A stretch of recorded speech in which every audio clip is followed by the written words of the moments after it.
The weight of loss. Ollie sat on the worn wooden bench by the train station, his eyes staring out across the barren landscape. It was a cold winter afternoon, the gray sky matching the emptiness he felt inside. The wind howled through the trees, sending a chill deep into his bones, but it was nothing compared to the chill in his heart. The world around him felt distant, as if he were an observer rather than a participant. His life had become a series of monotonous days, each one blending into the next. He glanced at the photo in his hand, the picture of his late wife, Sanaa. It was one of the last photos taken of her before the illness took her from him. Her soft smile, her gentle eyes, and the way she used to look at him filled him with both love and sorrow. The memory of her warmth and the way they had shared everything, the laughter, the hardships, the quiet moments, was something that lingered with him every day. But now she was gone, and all that remained was the cold, empty house and his two young children who, despite their best efforts, couldn't fill the space she had left behind. The weight of grief pressed down on him every day, making the simplest of tasks feel insurmountable. There were days when he would wake up in the middle of the night, thinking he heard Sanaa's voice calling out to him. But when he opened his eyes, the silence was overwhelming, a stark reminder that she was no longer there. Ali's life had become a routine. Wake up early, feed the children, tend to the farm, and return to an empty home. The laughter that once filled the air had faded into silence. His children were growing up without their mother, and he often wondered if they would ever understand the depth of the loss they had suffered. People in the village had suggested he remarry. "You need someone to look after you, Ollie," they said. "The children need a mother." But Ollie wasn't ready. Sanaa's memory was still too fresh, and the thought of opening his heart to someone else seemed impossible. How could he love again? The pain of her loss was still too raw. He couldn't even imagine sharing the space she once occupied with another woman. As he sat there, the train tracks stretching out before him, he heard the sound of footsteps approaching. He turned his head slightly, expecting to see a fellow traveler, perhaps someone waiting for the next train. But what he saw made him pause. An elderly woman, perhaps in her 60s or 70s, stood near the bench where Ollie sat. Her clothes were worn and tattered, and her hands trembled slightly as she adjusted the scarf around her neck. She looked lost, abandoned even, as if the weight of the world was pressing down on her. Her face, weathered with age, held a certain sadness that mirrored Ali's own. Ali's eyes lingered on her for a moment. There was something about her, a vulnerability in her gaze that struck a chord with him. He noticed the quiet tears glistening in her eyes, though she tried to hide them. The station was nearly empty, and no one else seemed to pay her any attention. People walked by without a second glance, their heads down, oblivious to the old woman sitting alone. The murmurs of the townsfolk were barely audible to Ollie, but they still pierced the air. He overheard a couple of men talking in low voices as they passed. "She's too old," one of them said. "Who would want to marry a woman like that?" "She's probably been abandoned," the other replied. "No one wants someone so old. She's of no use to anyone anymore."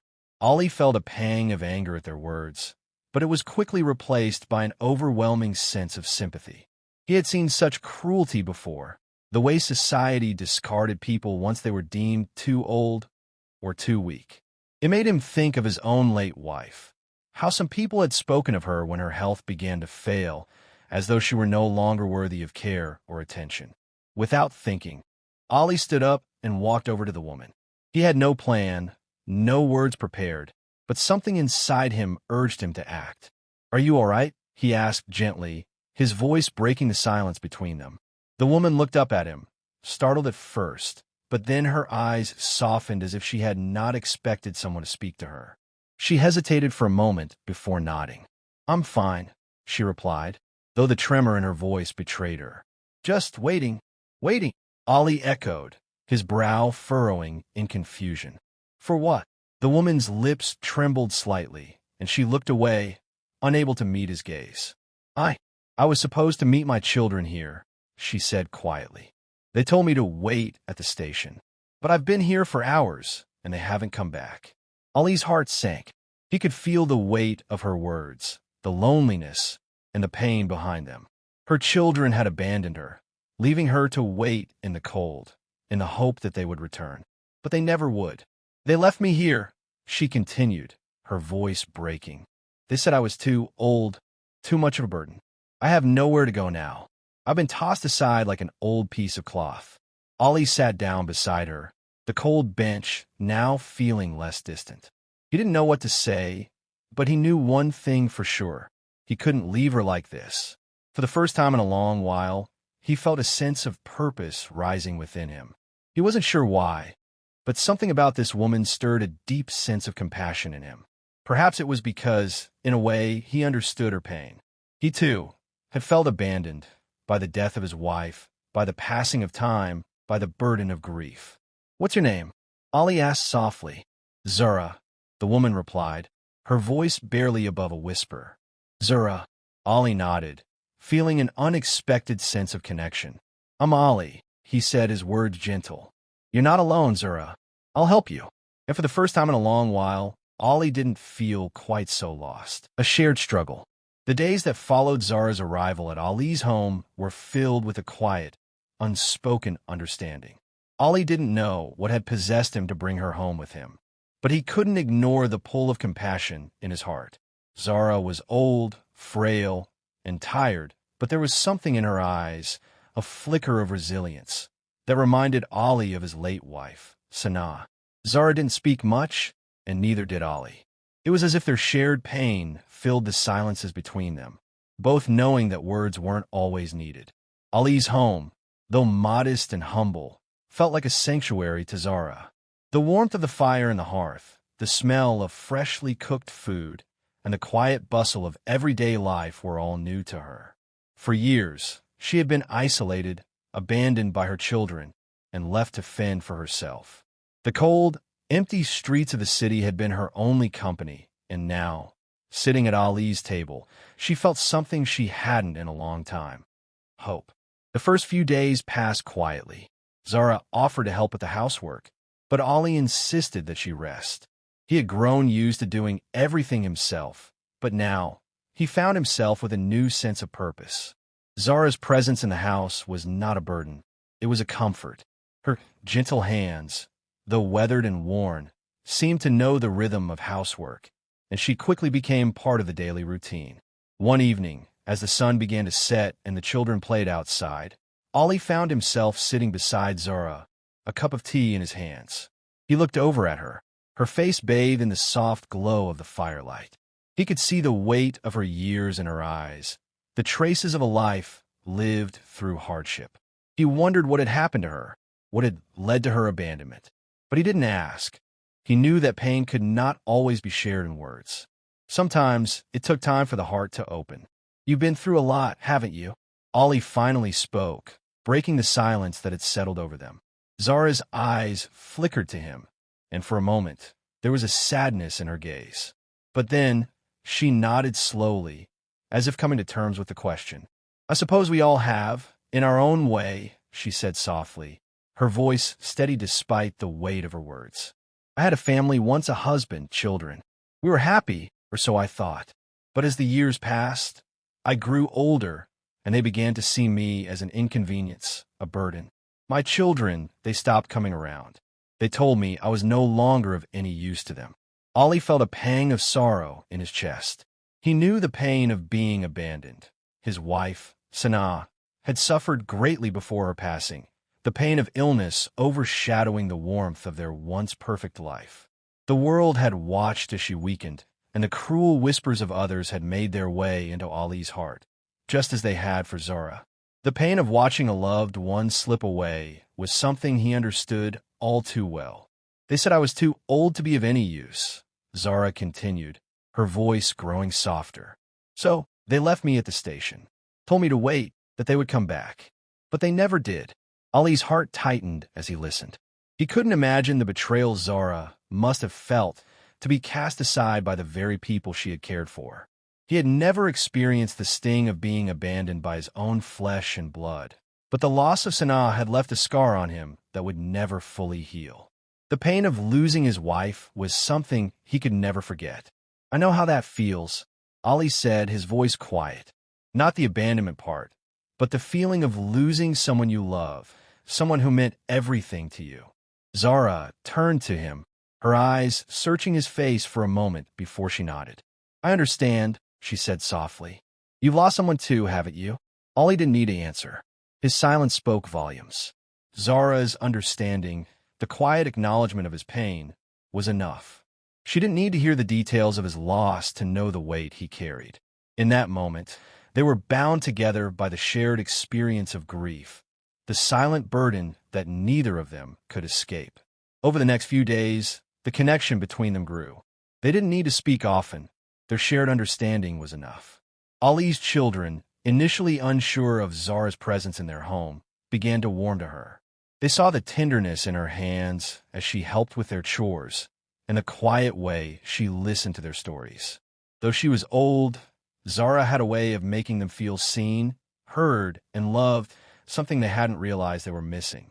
One evening, after the children had gone to bed, Ollie and Zara sat together on the porch, watching the stars twinkle above. The night air was cool, but it carried with it a sense of peace that Ollie hadn't felt in years. Do you ever think about your children? Ollie asked, his voice low and thoughtful. Zara sighed, a deep, long breath that seemed to carry all the years of pain. I do, she said, her voice tinged with sadness. But I have learned that sometimes we must let go of the things we cannot change. I cannot force them to love me, and I cannot hold on to the past forever. What's gone is gone. All I have now is what remains. Ollie nodded, understanding. He, too, had struggled with letting go of the dreams he had built with Sanaa, letting go of the life they had planned together. But Zara's words resonated with him. Perhaps it was time to let go of the past and allow something new to grow in its place. Do you think we can start over, Zara? Ollie asked, his voice full of uncertainty. Zara turned to him, her old eyes full of wisdom. She didn't need to answer right away. Instead, she reached out and placed her hand over his, a gesture of quiet reassurance. It was a simple act, but it carried with it a promise. A promise that, despite the pain, despite the years of hardship, they could begin again. Together. Ollie smiled, feeling the warmth of her hand in his. For the first time in a long while, the weight of his grief felt just a little lighter. A decision made. The soft morning light filtered in through the windows, casting a golden hue across the small courtyard. A gentle breeze rustled the leaves of the old neem tree that stood at the center, while the distant sounds of birds chirping filled the air with a calm serenity.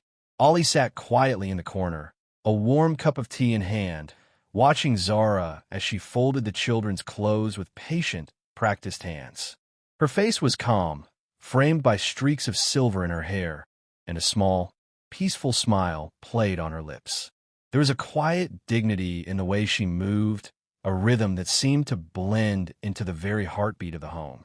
In just a matter of days, Zara had woven herself into the fabric of Ollie's household. She was no longer a guest.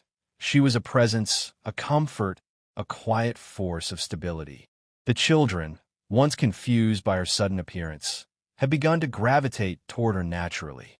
Hassan, the youngest, insisted she tell him stories before bed. Fatima, the eldest, sought her company in the kitchen, helping her knead dough while chatting like she had known her forever. Ollie couldn't deny what he was feeling anymore. He had spent many nights sitting alone, pondering over the strange turn his life had taken. Zara had come into his life unexpectedly, and yet she had filled a void that he had long thought would remain empty. His late wife, Sanaa, had left behind a silence so heavy it echoed in every corner of the house. But Zara, she brought life back into those corners. That evening, after the children had gone to bed and the house had settled into its usual hush, Ollie found Zara sitting in the courtyard. The moonlight spilled softly over her, and she stared up at the stars with a faraway look in her eyes. Ollie hesitated for a moment before walking over and sitting beside her. Zara Bibi, he began gently. Are you comfortable here? I mean, truly comfortable? She turned to him slowly, a soft smile forming on her lips. Yes, I am. For the first time in years, I feel like I belong somewhere. Ollie looked down at his hands. The decision had been brewing inside him for days, but now, sitting beside her under the open sky. He knew it was time to speak his heart. "I've been thinking," he said quietly, "about you, about me, about this home. You've brought peace to my children. You brought peace to me. I want you to stay, not just as a guest, but as family." Zara blinked, surprised. She wasn't expecting this, at least not so soon. Her fingers tightened slightly on the edge of her shawl. "Ali Sahib," she said slowly, "I'm an old woman. My hair is white, my hands are worn, and I have nothing to offer. What could I possibly give you?" Ali turned toward her fully now, his eyes soft but resolute. "You've already given me more than I could ask for. You gave my children a mother's care. You gave this home warmth again. And you gave me hope. That maybe life isn't finished with me yet." There was a pause, a sacred silence filled with emotion. Zara's eyes welled with tears. It had been so long since anyone had looked at her with such kindness, such sincerity. She had been left behind, cast away by those she raised with her own hands. And now, here was a man offering her not just shelter, but dignity, companionship, a future.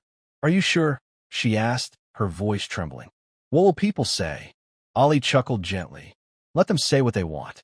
My heart knows the truth. I'm not marrying you out of pity, Zara. I'm choosing you because I see strength in you, kindness, and the kind of love that this home needs." Zara was silent for a long moment. Then slowly she nodded. "All right," she whispered. "If this is what you truly want, then I will stand beside you." Ali exhaled a breath he hadn't realized he was holding. A weight lifted from his chest. He reached out and gently placed his hand over hers. "Tomorrow," he said softly, "we'll go to the mosque. Nothing grand, nothing loud. Just a simple nikah. You, me, and the children." Zara smiled, a full, heartfelt smile that reached her eyes. And in that moment, under the silver light of the moon, two wounded souls made a quiet promise to walk forward together, hand in hand, building something new from the broken pieces of the past. Strength in unity. The morning sun bathed the village in golden warmth as the call to prayer echoed softly in the distance. Dressed in simple, modest attire, Ali and Zara stood side by side in the small mosque, with Fatima and Hassan quietly observing. The imam recited the nikah in a gentle tone, and in that humble setting, two lives were joined, not out of tradition, but out of trust, hope, and healing. There were no garlands, no festive drums, no lavish feast. But what surrounded them was something rarer, genuine acceptance and quiet joy.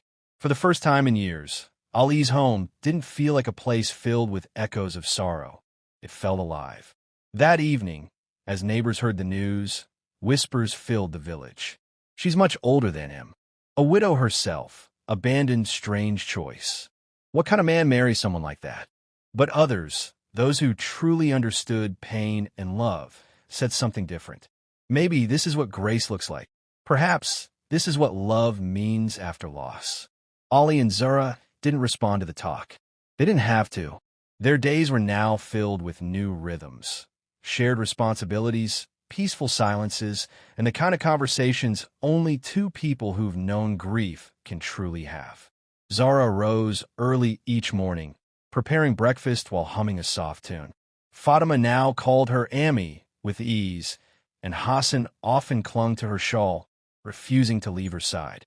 The home that once felt so hollow had now become a space of laughter, gentle scolding, and stories around dinner. One evening, as the family sat together sipping tea in the courtyard, Fatima asked, "Abba, are you happy now?" Ali looked at his daughter and smiled. "I am, because our family is whole again." Zara reached over and gently brushed a crumb from Hassan's cheek. "And I'm grateful Allah didn't let me stay alone at that railway station." The memory of that day came back to all of them, how one act of kindness had changed so many lives. Zara had been discarded, left at the platform like an unwanted item.